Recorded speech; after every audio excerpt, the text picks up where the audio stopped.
청년 2부 류수경입니다. 데살로니가 후서 2장. 형제들아, 우리가 너희에게 구하는 것은 우리 주 예수 그리스도의 강림하심과 우리가 그 앞에 모임에 관하여 영으로나 또는 말로나 또는 우리에게서 받았다 하는 편지로나 주의 날이 이르렀다고 해서 쉽게 마음이 흔들리거나 두려워하거나 하지 말아야 한다는 것이라. 누가 어떻게 하여도 너희가 미혹되지 말라. 먼저 배교하는 일이 있고 저 불법의 사람 곧 멸망의 아들이 나타나기 전에는 그 날이 이르지 아니하리니 이는 대적하는 자라. 신이라고 불리는 모든 것과 숭배함을 받는 것에 대항하여 그 위에 자기를 높이고 하나님의 성전에 앉아 자기를 하나님이라고 내세우느니라. 내가 너희와 함께 있을 때에 이 일을 너희에게 말한 것을 기억하지 못하느냐.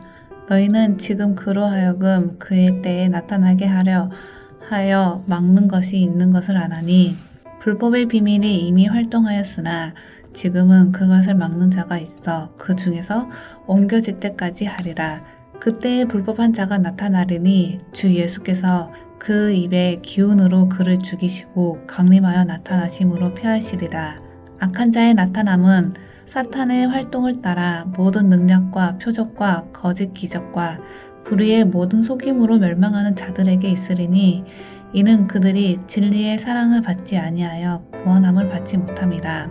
이러므로 하나님이 미혹의 역사를 그들에게 보내사 거짓 것을 믿게 하심은 진리를 믿지 않고 불의를 좋아하는 모든 자들로 하여금 심판을 받게 하려 하심이라. 주께서 사랑하시는 형제들아, 우리가 항상 너희에 관하여 마땅히 하나님께 감사할 것은 하나님이 처음부터 너희를 택하사 성령의 거룩하게 하심과 진리를 믿음으로 구원을 받게 하심이니 이를 위하여 우리의 복음으로 너희를 부르사 우리 주 예수 그리스도의 영광을 얻게 하려 하심이니라. 그러므로 형제들아, 굳건하게 서서 말로나 우리의 편지로 가르침을 받은 전통을 지키라. 우리 주 예수 그리스도와 우리를 사랑하시고 영원한 위로와 좋은 소망을 은혜로 주신 하나님 우리 아버지께서 너희 마음을 위로하시고 모든 선한 일과 말에 굳건하게 하시기를 원하노라. 하늘에 계신 우리 아버지여, 이름이 거룩히 여김을 받으시오며 나라가 임하옵시며 뜻이 하늘에서 이룬 것 같이 땅에서도 이루어지이다. 오늘날 우리에게 일용할 양식을 주옵시고 우리가 우리에게 죄 지은 자를 사하여 준 것 같이 우리 죄를 사하여 주옵시고 우리를 시험에 들게 하지 마옵시고 다만 악에서 구하옵소서. 대개 나라와 권세와 영광이 아버지께 영원히 있사옵나이다. 아멘.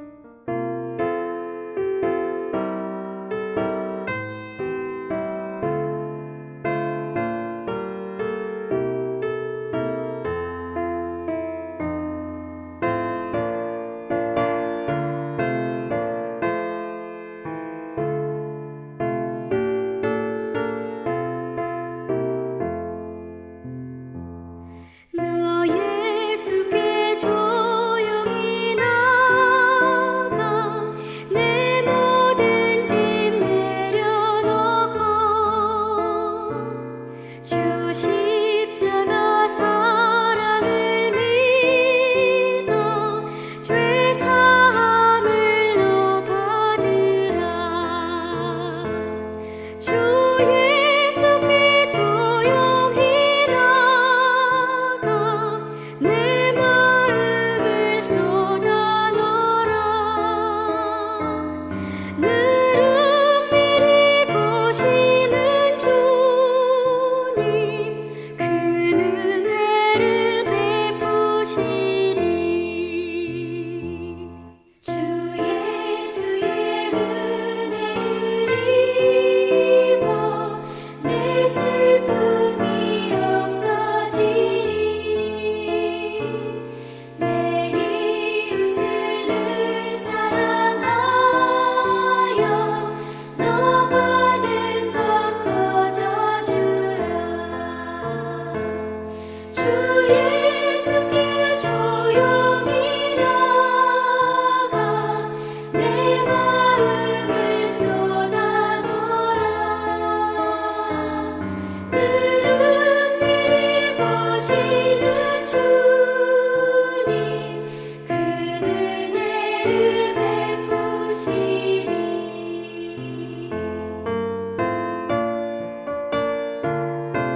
오늘 함께 나눌 말씀은 누가복음 11장 33절에서 35절의 말씀입니다.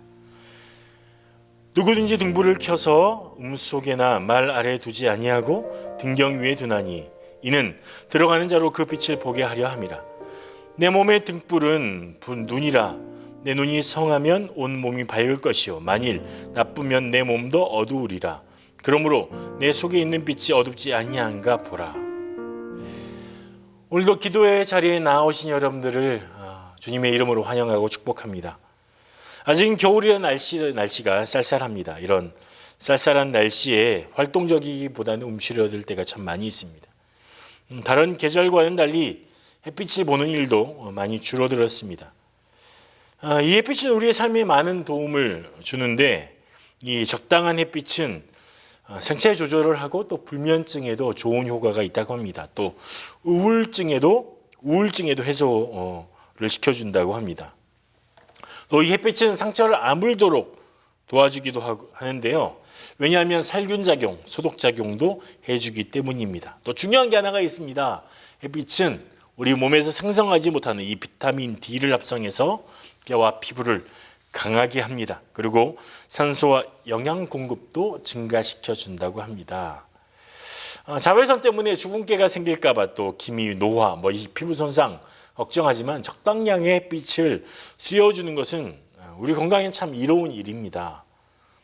건강하게 햇빛을 쬐기 위해서는 하루 한 15분에서 20분 정도 햇볕을 쬐는 게 좋다고 합니다.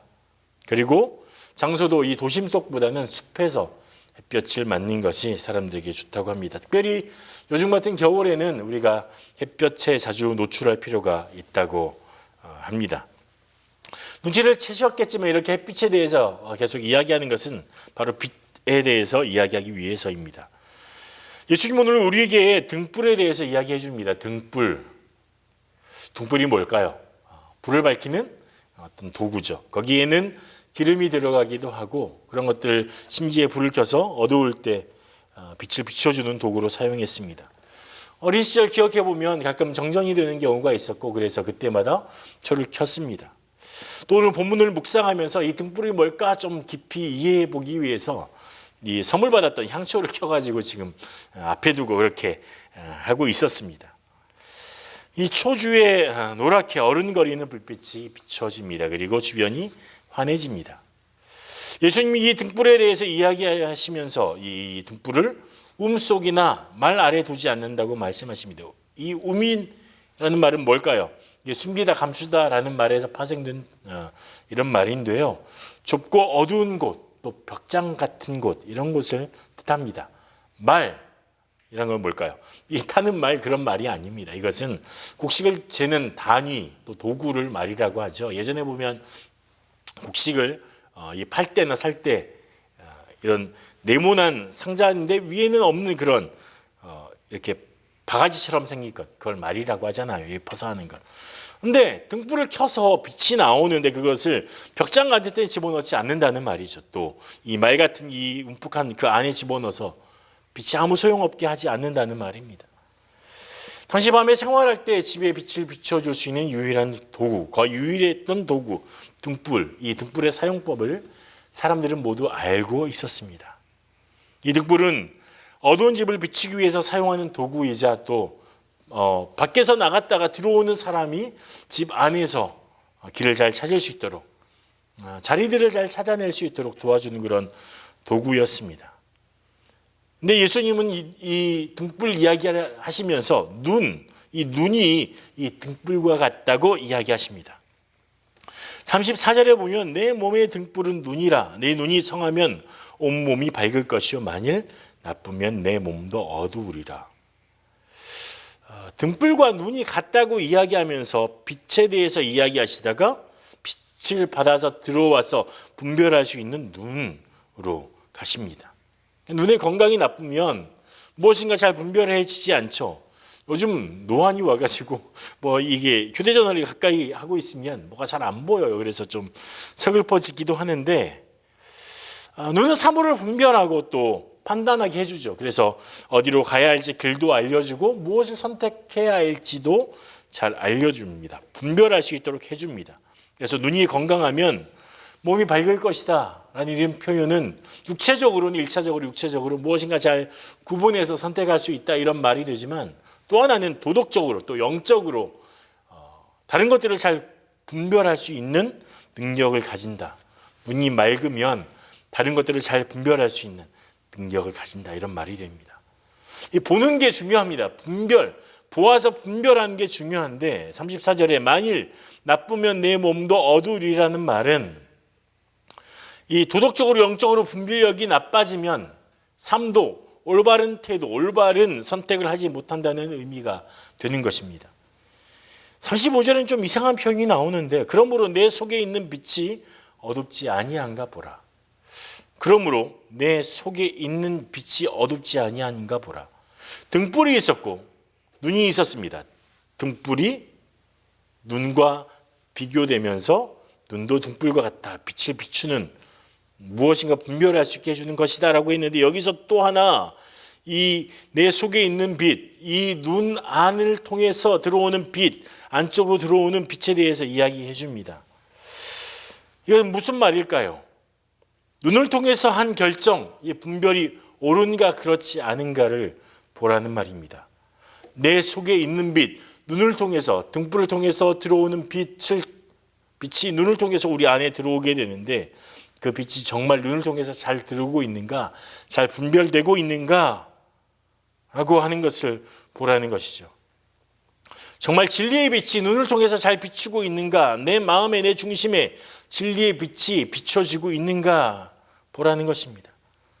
분별의 눈을 가지고 있는가, 진짜 그렇게 살아가고 있는가 보라는 것입니다. 진리의 빛이 나의 판단, 나의 결정, 나의 마음, 나의 중심을 비추어야 합니다. 그런데 건강하지 못하면, 건강한 분별력, 정말 선한 분별력을 가지고 있지 않다면 우리 안에 정말 분별되지 못한 마음과 판단과 결정과 중심이 될 수 있다고 하는 것입니다. 우리는 어떻게 분별할 수 있을까요? 그러면 성령께서 가르치신 것으로 해야 합니다. 고린도전서 2장 13절에 보면 우리가 이것을 말하거니와 사람의 지혜가 가르친 말로 아니하고 오직 성령께서 가르치신 것으로 하니 영적인 일은 영적인 것으로 분별하느니라. 사람의 지혜가 가르친 말로 그런 것으로 우리가 분별하는 것이 아니라 바로 성령의 가르치신 것으로, 성령의 지혜로, 성령의 능력으로 우리가 분별력을 가지고 그것을 통해서 영적으로 분별할 수 있게 되어야 한다는 것입니다.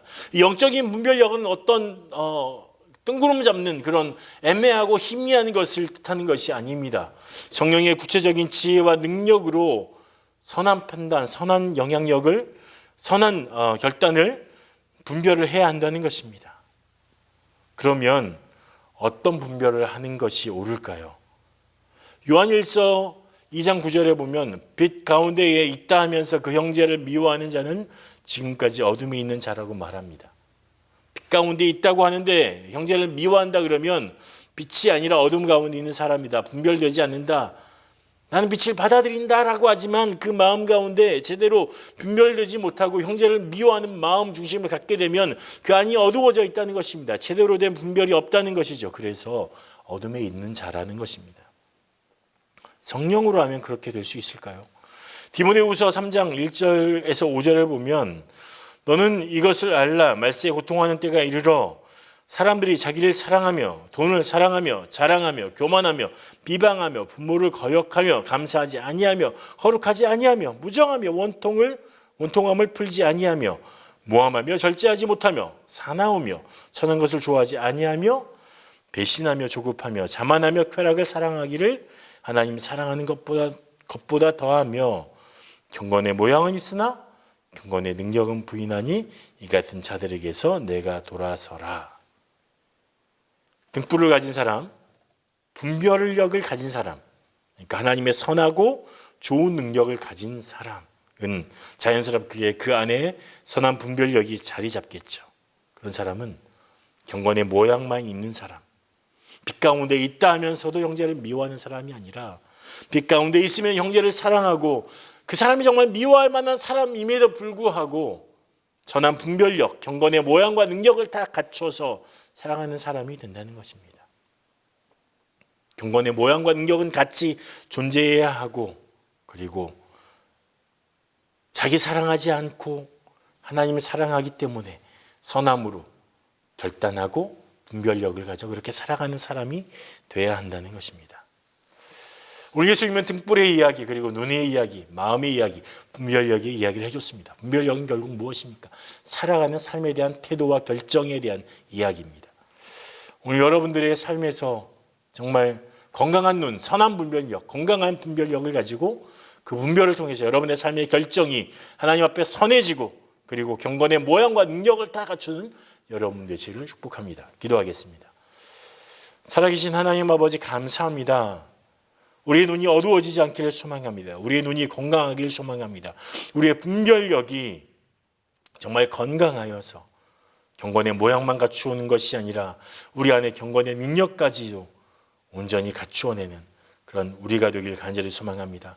하나님의 사람들에게 은혜해 주셔서 하나님 사랑함으로 더욱더 분별함으로 선하게 이 세상 가운데 주님의 놀라운 사랑을 드러내는 사람들로 삼아 주시옵소서. 예수님 이름으로 기도합니다. 아멘.